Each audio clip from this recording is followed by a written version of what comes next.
हो गया, चल हो गया, ठीक है। देखो आज हम लोग बात करेंगे कि सॉरी, देखो आज हम लोग बात करेंगे खनिज के बारे में, ठीक है। खनिज संसाधन जो होता है, जो सबसे पहले हम लोग ये समझना चाहिए खनिज क्या होता है, ठीक है। देखो खनिज जो होता है ना, कि खनिज का क्या तात्पर्य है, हम लोग क्यों खनिज खनिज, देखो खनिज से तात्पर्य प्राकृतिक रूप से, देखो ये प्राकृतिक रूप से पाए जाते हैं, पाए जाने वाले ये ऐसे पदार्थ हैं, देखो कैसे लिखोगे, जैसे प्राकृतिक रूप में पाए जाते हैं ऐसे पदार्थ हैं जिनका क्या होता है ना कि निश्चित, ध्यान रखना निश्चित, मतलब या जैसे Fe2 कुछ निश्चित ही होगा, ऐसा नहीं है कि Fe2 बाद में जाके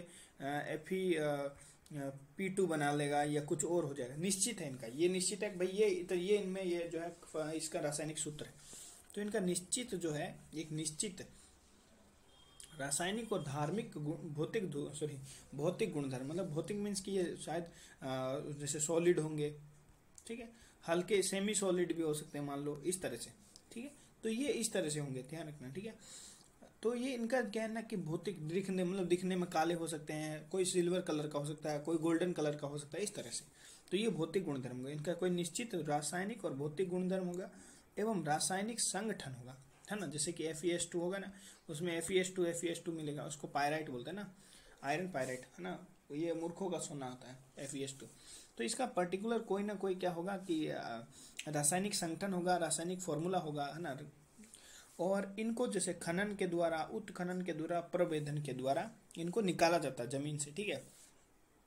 साथ ही इन सभी का आर्थिक महत्व भी होता है, इन सब का आर्थिक महत्व भी होता है, ठीक है। ध्यान रखना जितने, ठीक है ना, जितने खनिज होते हैं ना वो सब अयस्क होते हैं, ये अयस्क हो गया, ये खनिज हो गया, पर जितने खनिज, जितने भी खनिज होते हैं ना वो सब अयस्क होते हैं, पर जितने भी अयस्क होते हैं वो सब खनिज नहीं, जितने जितने भी दुनिया में हैं वो सारे खनिज जो हैं वो अयस्क नहीं है, पर जितने भी अयस्क हैं वो सारे खनिज हैं, ठीक है, ऐसे याद कर लें। चलो देखो खनिज जो होते हैं क्षयशील संसाधन होते हैं, ये बहुत इंपॉर्टेंट है, और ये बहुत कंट्रोवर्शियल बात भी बोलते हैं। देखो कि जैसे हम लोग सोचते हैं कि खनिज जो है कैसे खत्म होंगे, मतलब जैसे हम सोचते हैं ना कि भाई सिंपली लोहा है, लोहा या फिर जो आता है कबाड़ी आता है, फिर से ले जाता है तो फिर से बना जाता है, तो नवीकरणीय होना चाहिए ना, फिर से बन जाता है, रिन्यू हो जाता है, पर ये नहीं ध्यान रखना, ये इसमें ये लागू नहीं होता है, ये वाला बात इसमें नहीं होता है, ये क्षयशील होते हैं, ठीक है।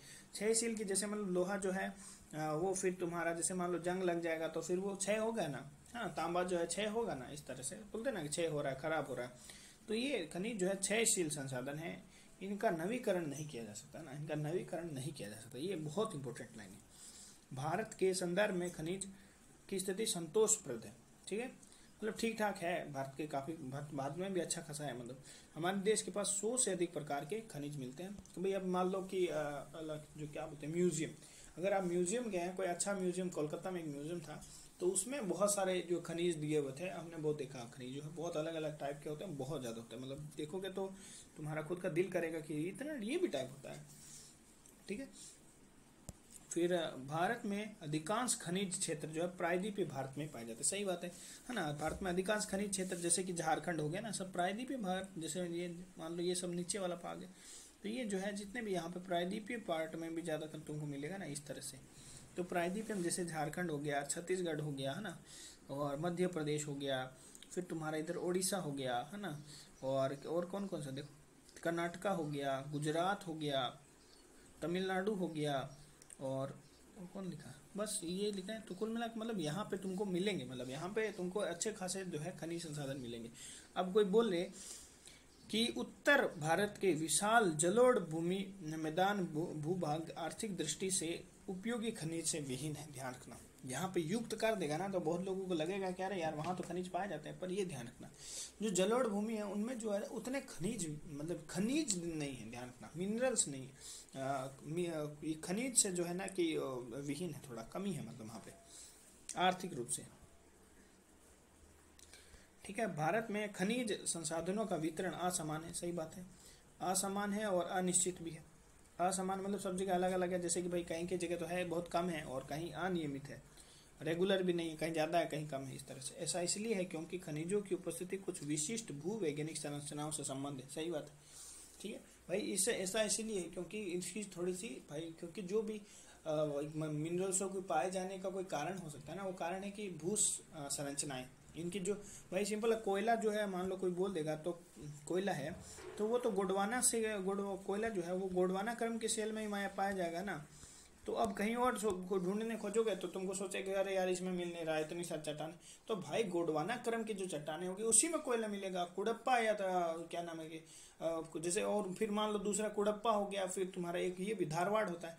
अब यहाँ पे तुमको धातु मिलेगा, तुम गोंडवाना में जो धातु ढूंढ रहे हो और ये इसमें कोयला ढूंढ रहे हो, तो फिर तुम दिक्कत कर रहे हो, उल्टा कर रहे हो। तुम जो है जहाँ जिस क्रम की भू संरचना पे भी डिपेंड करता है ना, तो वहाँ जैसे मान लो कहीं पे भू संरचना जैसे झारखंड वाले में, तो वहाँ गोंडवाना क्रम की सेलें ज्यादा पाई जाती है, इसलिए कोयला ज्यादा उत्पादित होता है। ठीक है, ये सिंपल चीज है एकदम। ठीक है, भारत में अधिकांश कोयला जो है गोंडवाना सेल के समूह से मिलता है, सबको पता है गोंडवाना है ना। ठीक है भाई, कोयला ऐसे याद हो, कोयला जो है अभी गॉड का देन है, भगवान का देन है ना। ठीक है, ठीक है, ये नहीं तो ऐसे याद हो, कोयला जो है वेन में डाल के लेके जाते हैं ना, गोंडवाना वेन। ठीक है, वेन में डाल के कोयला लेके जाते हैं। इसी प्रकार धारवाड़ और कुड़प्पा, तो धारवाड़ में तो धार से पता चला धातु है ना, धातु पता चल रहा है। कुड़प्पा देखो, कुड़प्पा मतलब होता है कूड़ा, कूड़ा मतलब होता है ना भाई कूड़ा, ये बोल रहा है कि कूड़ा, ये बोल रहा है कूड़ा है इसमें, मतलब कुछ ही चट्टानों में कूड़ा है, तो ये क्यों बोल रहा है, ये बेवकूफ बना रहा है, समझा, इसमें है धातु असली में। इस नाम से ऐसे लग रहा है कि कूड़ा मतलब झूठ, कूड़ा मतलब क्या होता है, कूड़ा कचरा है ना, कूड़ा करकट मतलब कूड़ा करकट, तो ये बोल रहा है कि इसमें कूड़ा, कोई लोग होता नहीं कि ये जो है छुपाने के लिए बोलता है इस चीज में कुछ नहीं है, जबकि हालांकि उसी में सब खजाना होता है ना। तो ये ध्यान रखना, ये कुड़प्पा जो है ये कूड़ा बोल रहा है इसको, पर ये कूड़ा नहीं है, इसमें धातु है, ध्यान रखना। तो धारवाड़ और कुड़प्पा तंत्र के जो भारत में चट्टाने हैं, ये भारत के प्रमुख धात्विक खनिज इनमें पाए जाते हैं, जैसे लोहा, तांबा, जो याद है, सीसा, जस्ता, मैंगनीज सब डाल दो।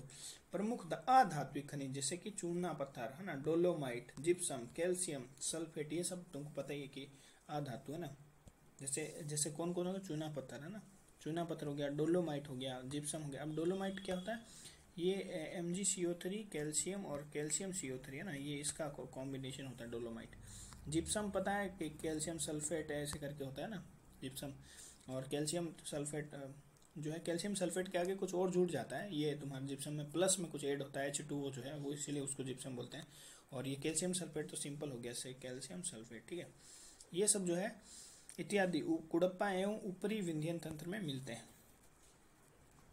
ठीक है, ये ध्यान रखना। ठीक है, ये हो गया तुम्हारा नॉर्मल, जो मतलब एक खनिज के बारे में क्या होना चाहिए। अब हम लोग थोड़ा सा खनिजों का वर्गीकरण देख लेते हैं। ठीक है, तो देखो खनिजों का वर्गीकरण सबको, जैसे किसी को पता होगा कि खनिज जो है वो दो टाइप के होते हैं, खनिज जो होता है दो टाइप के, एक धातु है ना, एक धातु डी से मान लेते हैं, एक अधातु। ठीक है, अब धातु में भी दो होते हैं, एक लौह वाले और एक बिना लौह वाले, है ना, बिना लौह वाले। अब लौह वाले भी कुछ कुछ है, उसके एग्जाम्पल आपको याद करने हैं। और जो है बिना लौह वाले में भी है अकार्बनिक में, जैसे कौन कौन है, जब इसमें भी जैसे कि अधातु, धातु और अधातु में तुम्हारा हो गया कि भाई एक जो हो गया कि जैसे कि कार्बनिक, और एक अकार्बनिक, इसमें भी अकार्बनिक कार्बनिक है। ठीक है, इस तरह से ये भी याद कर सकते हो। ठीक है, तो ये भी इसका ये क्लासिफिकेशन है बेसिक।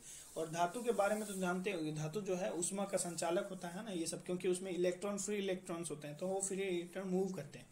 ठीक है, तो ये थोड़ा सा इसके बारे में पढ़ सकते हो, जैसे कि रासायनिक एवं वर्गीकरण है खनिजों का। ठीक है, रासायनिक एवं भौतिक गुण धर्म के आधार पर खनिजों को दो प्रमुख श्रेणियों में, धात्विक व अधात्विक, या तो धातु होगा या वो धातु नहीं होगा। पहला सिंपल, पहला धातु या अधातु, पहला यही वर्गीकरण है खनिजों का। ठीक है, वर्गीकरण ये को ऊपर से ही स्टार्ट हो गया। ठीक है, अब धातु जो होता है वो सिंपल बात है, कठोर होता है ना, धातु कठोर होता है, उष्मा एवं विद्युत का सुचालक होते हैं। भाई जैसे कि तुम तांबा ले लो, लोहा ले लो, है ना, ये सब क्या होता है, उष्मा का संचालक है। जैसे मान लो लोहा यहाँ पे, जैसे सिंपल सुचालक का क्या मतलब होता है, जैसे मान लो ये बर्नर है। ठीक है, जैसे ये बर्नर है, इस तरह से याद करो। ठीक है, ये बर्नर है, आग जल रही है, अब तुम यहाँ लोहे का रोड जो है यहाँ पे ऐसे रखोगे, इधर तुम हाथ से पकड़ के रखो। ठीक है, इस तरह से मान लो ये तुम्हारा हाथ है। ठीक है, तो तुम ऐसे पकड़ के रखोगे ना, तो यहाँ से जो एनर्जी इसको मिल रही है ना, ये ट्रांसफर कर देगा, इसके इलेक्ट्रॉन आगे आगे भेजते जाएंगे, और ये जगह भी गर्म हो जाएगी। ठीक है, अब ये जगह गर्म हो जाएगी तो हाथ जलने लगेगा, तो इसी को बोलते हैं ये उष्मा का सुचालक है। ठीक है। अब यही लकड़ी होगी ना, तो लकड़ी होगी, यही चीज लकड़ी होगी, तो ये यहीं पे जलती रहेगी और ये जलती जलती ये गर्म होती होती जल जाएगी यहाँ से। ये इसके ट्रांसफर एनर्जी बहुत ही कम मात्रा में होगा, हल्का सा कोई गर्म होगा। इसलिए जो है हाथ का जो जहाँ चाय बनाने वाला होता है ना, वो रबर का होता है या लकड़ी का होता है, ठीक है। लोहे उसके अंदर थोड़ा सा लोहा लगा रहता है बस, ठीक है। तो ये ध्यान रख सकते हो, ठीक है। अब ये ऊष्मा का सुचालक हो गया, ये सबको बात पता है ना। इसलिए जबकि अधिकांशतः अधातु जो होते हैं, जो जैसे लकड़ी हो गया, ये सब ऊष्मा और विद्युत का कुचालक होती है ना। जैसे रबड़ समझ लो, रबड़ जो होता है ऊष्मा का कुचालक होता है ना। अधातु ये सब क्या है, अधात्विक चीजें है ना। तो है ना, इसको समझ सकते हो। क्योंकि जब आप जैसे कि सिंपली एक चप्पल पहन के जो है करंट नहीं आता, इसका अच्छा उदाहरण ये हो सकता है, ठीक है। आगे चलें, चलो देखो पुनः धात्विक, फिर धातु, जैसे कि हमने पहले बोले खनिज जो है वो दो भागों में बढ़ते हैं, ठीक है। वो हो गया धातु और अधातु। अब धातु जो है वो उसको दो भाटों में, जिनमें लौह अंश है उनको लोहांश बोल देंगे ना, लौह धातु बोलेंगे। और जो कुछ जो है जिनमें लौह नहीं होंगे तो उनको अलौह धातु बोल देंगे। तो अब हम पहले धातु खनिज वाला हम लोग ने देख लिया, ठीक है, ये दोनों हम लोग देख लिए। अब हम लोग इसका जो क्लासिफिकेशन देखना है, ठीक है, ठीक है। देखो पुनः धात्विक खनिज को लोह और अलोह में वर्गीकृत किया जाता है। अब लोह में कौन कौन आता है, अलोह में कौन कौन आता है, ये भी आप डिसाइड कर सकते हो, ठीक है, ठीक है। लोह धात्विक खनिजों में लोहांश पाया जाता है, इसमें लोहांश पाया जाएगा, सही बात है। जबकि अलोह में लोहांश नहीं पाया जाएगा। भाई लोहे का अंश जिसमें पाया जाएगा वो लोहांश हो गया, मतलब वो लोह धातु हो गया। जिसमें नहीं पाया जाएगा वो अलोह धातु हो गया, ठीक है। और अधातु, अब अधातु को बताता है ना, पहले उसने बताया नहीं था, अब अधातु को बता रहा है कि अधातु भी जो है ना दो टाइप के होते हैं, कार्बनिक और अकार्बनिक प्रकृति के। कार्बनिक प्रकृति के जो खनिज होते हैं जैसे कि पेट्रोलियम, कोयला, ये सब कार्बनिक होते हैं, ठीक है। और अकार्बनिक, इनऑर्गेनिक किनको बोलते हैं, जिनमें जैसे जैसे मिनरल, जिनमें सिंपली जो रहता है ना, जैसे कि कैल्शियम हो गया, मैग्नीशियम हो गया, इन सब से कोई मिल रहा है तो वो सब, इस सबको नॉर्मली अकार्बनिक बोलते हैं। जैसे कि अभ्रक हो गया, चूना हो गया, कैल्शियम वाला पार्ट है ना इसमें, ग्रेफाइट हो गया, कार्बन हो गया, ये सब जो है अकार्बनिक होता है। तो अब उसको पर्टिकुलर वही नहीं बोलते, बस ये ध्यान रखना है, ये एग्जाम्पल याद कर लेना थोड़ा सा, ठीक है। चले आगे। अब देखो ये एग्जाम्पल ये बहुत इंपॉर्टेंट है। जैसे देखो किसको लोहे में शामिल करते हैं, किसको नहीं शामिल करते हैं। तो देखो लोह वाले को याद कर लो तो तुमको अलोह वाला याद करने का जरूरत नहीं पड़ेगा ना। तो जैसे सिंपली फिर तुम इधर देख लेना कि ये इसमें कौन कौन सा आता है। तो लोह अयस्क में पहला लोह जो धातु होता है उसमें खुद लोह तो आएगा है ना, लोह अयस्क। फिर देखो फिर ऐसे याद किया था मैंने कि मैगी, लोह में याद कर लो कि मैगी जो है उसको तुमने खोला, मैगी को खोला तो उसमें से दो चीज निकले, एक कोवा निकला यानी क्रो निकला, और एक कोबरा निकला, ठीक है। और उसको ये दोनों जो है फिर तुमको तंग करने लग गए, ठीक है। ये तो तंग करेंगे। तो देखो इन दोनों को निकाला जब, है ना, तो पहले मैगी था तो मैगी से हो गया मैंगनीज, इन दोनों को निकाला तो निकल, इन दोनों को निकाल दिया, बोले निकलो यहाँ से, तंग कर रहे तो निकाल दिए थे घर से, ऐसे ही अभी ऐसे भी याद कर सकते हो, ठीक है। तो ये दोनों जब निकले तो एक कोवा निकला, तो एक कोवा से हो गया क्रोमियम, और एक कोबाल्ट, कोबरा निकला तो ये कोबाल्ट, और तंग करने लगे तो टंगस्टन, और फिर इनको निकाल दिए तो निकल। तो ये जो है लौह तत्व है। इसके अलावा जितने तुमको मिले वो अलौह तत्व होंगे। जैसे कि अब ले लो एग्जाम्पल, ले लो सोना चांदी ले लो, तांबा ले लो, ये सब क्या है अलौह तत्व है। जो मेन हम लोग जो धातु यूज करते हैं जैसे तांबा, एल्यूमिनियम, ये सब तो हम लोग यूज करते हैं ना। शीशा फीसा पे थोड़ा चलो, शीशा, चांदी, प्लेटिनम, जिंक, ये सब जो है ये अलौह तत्व है। अब फिर जो है हम लोग ने पहले बताया कि अधात्विक क्या होता है ना, ये तो धातु हो गया ना, ये दोनों धातु हो गए, ये अधात्विक। अब अधात्विक का भी एग्जाम्पल देख लेते हैं क्या, अधात्विक का भी एग्जाम्पल देख लें, थोड़ा छोटा कर लेते हैं, अधातु का एग्जाम्पल देख लेते हैं। अधातु का एग्जाम्पल क्या हो गया, हीरा, ध्यान रखना हीरा कोई धातु नहीं है, वैसे ही ग्रेफाइट भी, ठीक है। हीरा, ग्रेफाइट, ग्रेनाइट, ये देखो यहाँ पे ग्रेफाइट हो गया। फिर संगमरमर, ठीक है, संगमरमर भी जो है चूना पत्थर का ही बाद में ये कायांतरित चट्टान है। फिर चूना पत्थर, फिर अभ्रक और जिप्सम, गंधक, गंधक बोलते हैं सल्फर को, ठीक है, सल्फर को। और पायराइट, ये तो जानते हो FeS2, ठीक है, पायराइट इसी को बोलते हैं, आयरन पायराइट, Fe, ये पायराइट हो गया, ये आयरन पायराइट हो गया, ये पायराइट का बोल रहा है, तो ये FeS2, ये भी क्या होगा अधात्विक। तो क्या क्या, हीरा, ग्रेफाइट भी बोल सकते हो तुम, ठीक है, ग्रेफाइट भी बोल सकते हो, हीरा ग्रेफाइट दोनों अधातु है। फिर संगमरमर, फिर चूना पत्थर, ग्रेनाइट, अभ्रक, जिप्सम, गंधक और पाइराइट, ये सब जो है अधातु है। और कुछ जो है अधातु जैसे कार्बनिक अधातु भी जो होते हैं ना, वो कार्बनिक और अकार्बनिक होते हैं। अब कार्बनिक का मैंने नाम तुमको बताया, कोयला है ना, कोयला जो है वो कार्बनिक है, कैसे कोयला कैसे कार्बनिक। और पेट्रोलियम, ये दोनों कार्बनिक है। और जो अभी मैंने बताया वो सब तुमको जैसे जैसे अभी और बताए थे ना, जैसे अभ्रक हो गया, जिप्सम हो गया है ना, गंधक हो गया, ये सब जो है अकार्बनिक है। चूना पत्थर हो गया, संगमरमर हो गया, ये सब अकार्बनिक में आ जाएंगे। यहाँ तक कि ग्रेफाइट भी अकार्बनिक में आ जाएगा, ठीक है, ये ध्यान रखना।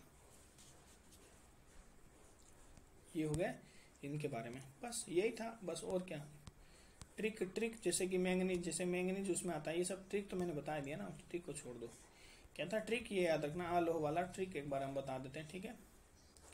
ट्रिक फिर से बता देते हैं। ट्रिक ये था कि जैसे ये मैगी है, ठीक है, सिंपली मैगी वाला फोटो दिखाते हैं फिर तो, ठीक है। ये देखो ये मैगी है, ठीक है। अब मैगी को हमने खोला, तो मैगी को जैसे हमने खोला तो मैगी से हो जाएगा मैंगनीज, ठीक है। तो मैगी को खोला तो हम क्या निकला, कोबरा निकला, कोबरा से हो जाएगा कोबाल्ट, ठीक है। और कोबरा निकला और कोवा निकला, कोवा निकला, कोवा को बोलते हैं क्रोमियम, ठीक है। और फिर जब ये दोनों निकले अरे यार हीरा बीच में कहाँ से आ गया, हाँ ठीक है जो भी है, हाँ इसके आगे मैं खुद ही बता देता हूँ, ठीक है। तो ये जो निकले, ये दोनों निकले, जैसे कि मैगी था, मैगी को जो है, मैगी से दो चीज निकले, कोवा निकला, एक क्रोमियम निकला, और एक मतलब ऐसे ही सिंपल क्रोमियम CR से लिखते हैं, और एक कोबरा निकला। तो ये दोनों क्या करने लगे, ये तंग करने लगे हम लोग को ना, तो तंग करने लगे तो फिर क्या किए हम लोग, वही तंग किए तो बाहर निकाल दिए कि चलो घर से बाहर, साले के तंग कर रहे हो हम ही लोग को। तो मैगी से हो गया मैंगनीज, क्रोमियम, कोबाल्ट, टंगस्टन, निकल। ये ट्रिक जो है ये याद रखना, बाकी सब तुमको पता ही। फिर ये हो गया तुम्हारा लौह तत्व, तो जो कॉपर हो गया, फिर आयरन, फिर सॉरी लोहा तो खुद होगा ही, और कॉपर हो गया, फिर तांबा हो गया, फिर सीसा हो गया, फिर टिन हो गया, फिर जिंक हो गया, फिर सोना चांदी हो गया। तो ये सब जो है फिर आलोह में आ जाते हैं। फिर धातु अधातु तो तुमको पता ही है, धातु में कार्बनिक और अकार्बनिक। तो ये बेसिक कॉन्सेप्ट है जो खनिज को लेके और उनके वर्गीकरण को लेके, इसको यहीं रखते हैं फिर। चलो थैंक यू।